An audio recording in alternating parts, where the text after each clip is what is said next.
oli olimba. Mami oneganye.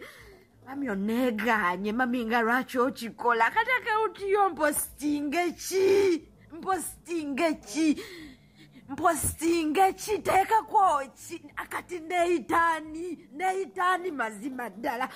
Panange nedda mami osazeewo bubi munnange wange. Mami plans tuyina nnyingi lwaki ozirese bwotyo.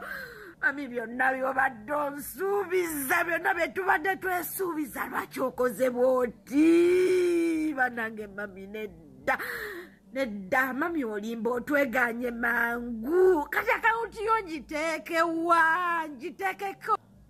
Olisha M onaku olw'eggulo baamuziise wakati Miranga abayimbi basobodde okubeera nga bagenda. Nalabye Palaso, nalabye Stabuwa na Toro, nalabye abakozi b'okuzi TV, abakozi b'okuzi radio basobodde okubeera nga bamuziika omuyimbi Olisha M.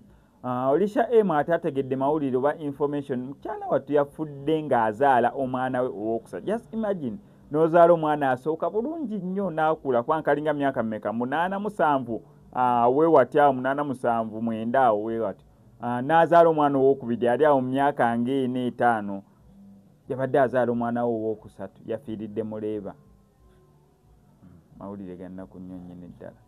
Webityo byagenze mu maaso.